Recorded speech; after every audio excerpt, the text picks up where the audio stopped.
सतलुज के उस पार ये मेरा लिखा हुआ नावल है। दरिया के उस पार एक दरिया था। शहर से कुछ फासले पर, खेतों पर और मिट्टी के रास्तों के दरमियान बहता हुआ एक खामोश दरिया।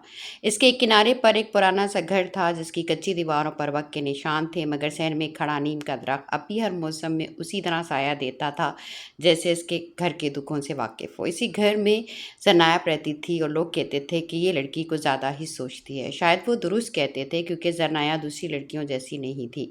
वो सवाल करती थी, वो ख्वाब देखती थी, और सबसे बढ़कर वो हर बात को सिर्फ इसलिए सच मानने से इनकार करती थी कि इसे बरसों से सच कहा जा रहा है। इसकी माँ अक्सर उसे समझाती, बेटी, लड़की के लिए सबसे बड़ी दौलत उसकी इज्जत होती है। जनाया खामोशी से मुस्कुरा देती। उसके दिल में सवाल उठता, और अगर इज्जत के नाम पर लड़की से उसकी पूरी जिंदगी मांग ली जाए तो? मगर वो सवाल ज़ुबान पर न लाती, क्योंकि इसके घर में बाप की बात आखिरी बात थी। इसका बाप हामिद साहब ज़मीनों के मालिक तो नहीं थे, मगर अपने आप को ज़मींदारों से कम भी नहीं समझते थे। ख़ानदान की इज्जत, बरादरी की राय और लोगों की ज़ुबान, ये तीनों उसके लिए कुरान की आयत से कम न थे। जनाया का एक बड़ा भाई भी था, जैदान। जैदान बाप की आंख का तारा था। इसकी गलती भी तजर्बा कहलाती और जनाया की मामूली लग़्ज़िश भी किरदार का मसला बन जाती। एक दिन जनाया सहन पे पहली किताब पढ़ रही थी। धूप नीम के पत्तों से छिनकर उसके चेहरे पे पड़ रही थी। उसकी माँ ने दूर से देखा तो बोली, फिर किताब लेकर बैठ गई। जनाया ने किताब बंद नहीं की। अम्मी, किताबें भी तो इंसान से बातें करती हैं। माँ ने हल्की सी नाराज़गी से कहा, उनसे बातें करके क्या मिलेगा? जनाया ने आसमान की तरफ देखा, शायद ये मालूम हो जाए कि मैं कौन हूँ। माँ कुछ लम्हे उसे देखती रही, फिर आहिस्ता से बोली, तुम एक लड़की हो जनाया? जनाया ने पहली बार किताब से नजरें उठाकर माँ को देखा। बस माँ के पास इस सवाल का कोई जवाब नहीं था। इस शाम घर के बाहर घोड़ा रुका। हामिद साहब अंदर आए तो उनके चेहरे पर गैर मामूली संजीदगी थी। जैदान फौरन उनके पास जा पहुंचा। अब्बा, क्या हुआ? हामिद साहब ने एक लम्हे के लिए जनाया की तरफ देखा, फिर बोले, तुम्हारी खाला के घर से कुछ लोग आ रहे हैं। माँ के हाथ रुक गए थे। जनाया ने महसूस किया कि कमरे की आवाज़ अचानक बदल गई है। किस लिए? इसने पूछा। हामिद साहब ने नजरें चुरा लीं। तुम्हें देखने के लिए। जनाया के हाथ से किताब आहिस्ता से ज़मीन पर गिर गई। कुछ लम्हों तक मुकम्मल खामोशी रही। फिर जनाया ने बहुत धीमी मगर साफ आवाज़ में कहा, लेकिन मैंने तो अभी अपनी ज़िंदगी के बारे में फ़ैसला किया ही नहीं।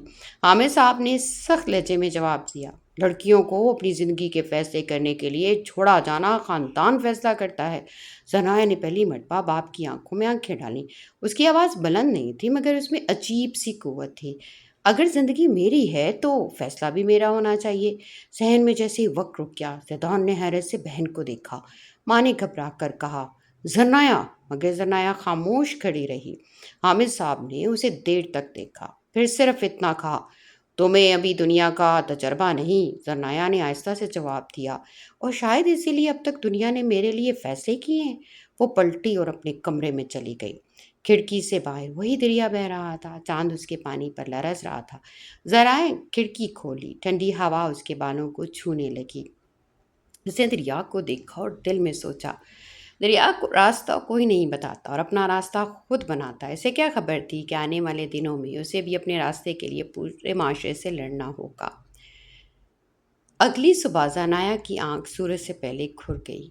घर अभी खामोश था। सहन में नीम के पत्ते हवा के साथ सरसराते थे। दूर मस्जिद से फजर की अजान की आवाज़ आ रही थी।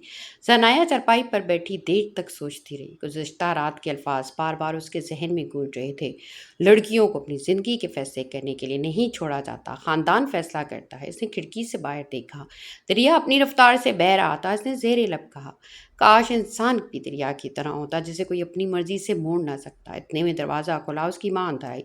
जनाया, आज सारा घर से बाहर मत जाना। जनाया ने हैरत से पूछा, क्यों? माँ ने नज़रें झुका लीं। वो लोग दोपहर को आ रहे हैं। कौन लोग? वही जिनका कल तुम्हारे अब्बा ने बताया था। जनाया कुछ लम्हे खामोश रही, फिर बोली, और अगर मुझे वो पसंद ना आए? माँ ने बेबसी से उसे देखा। पसंद का ज़माना नहीं रहा बेटी। अच्छा ख़ानदान हो, लड़का कमा रहा हो, लोग इज़्ज़तदार हों, यही बहुत समझा जाता है। ثنایا کے ہونٹوں پر تلخ مسکراہٹ آئی۔ لیکن امی، شادی مجھے کرنی ہے، لوگوں نے نہیں۔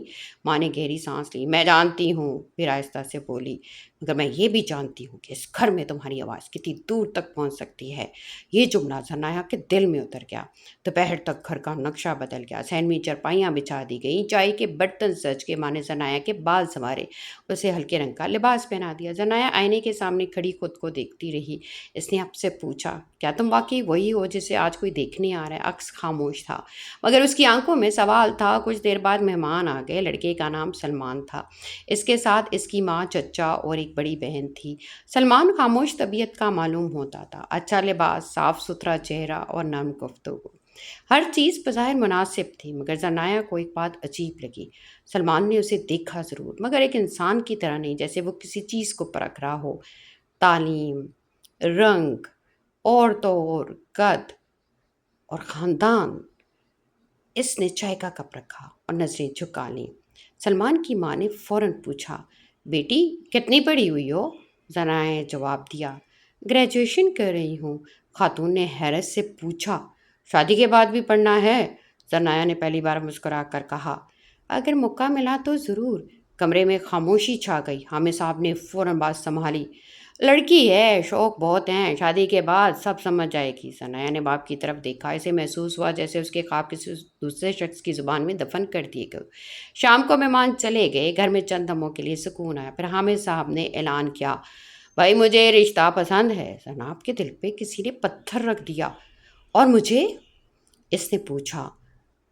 حامد صاحب نے سختی سے کہا، تمہیں کیا پسند ہے کیا نہیں، یہ بات کی بات ہے۔ نہیں ابا، ثنایا کی آواز اس بار پہلے سے مضبوط تھی، یہی تو پہلی بات ہے۔ زیدان پاس بیٹھا تھا۔ اس نے بہن کو دیکھا اور کہا، ثنایا ابا جو کر رہے ہیں تمہاری بھلائی کے لیے کر رہے ہیں۔ ثنایا نے بھائی کی طرف دیکھا۔ بھلائی؟ وہ ہلکا سا ہنسی۔ اگر کسی کو اس کی مرضی کے بغیر ایسی زندگی دے دی جائے تو جس میں وہ خوش نہ ہو تو اسے بھلائی کہتے ہیں؟ زیدان خاموش ہو گیا۔ حامد صاحب غصے میں اٹھ کھڑے ہوئے، بہت زبان چلنے لگی ہے تمہاری۔ ثنایا کی آنکھوں میں آنسو آ گئے، مگر اس نے سر نہیں جھکایا۔ زبان نہیں چلی ابا، آج پہلی بار میری زندگی بولی ہے۔ ایک لمحے کے لیے دونوں کی نظریں ملی۔ پھر حامد صاحب نے فیصلہ سنا دیا، یہ رشتہ ہوگا۔ ثنایا کچھ نہیں کہا۔ وہ خاموشی سے اٹھ کر باہر چلی گئی۔ دریا کے کنارے پہنچ کر وہ دیر تک کھڑی رہی۔ آنکھوں سے آنسو بہہ رہے تھے۔ اس نے پانی کی طرف دیکھا اور کہا، اگر میری قسمت بھی تمہاری طرح ہے تو مجھے اپنا راستہ خود بنانا ہوگا۔ آسمان پر بادل جمع ہو رہے تھے اور پہلی بار دریا کا پانی بھی جیسے کسی آنے والے طوفان کی خبر دے رہا تھا۔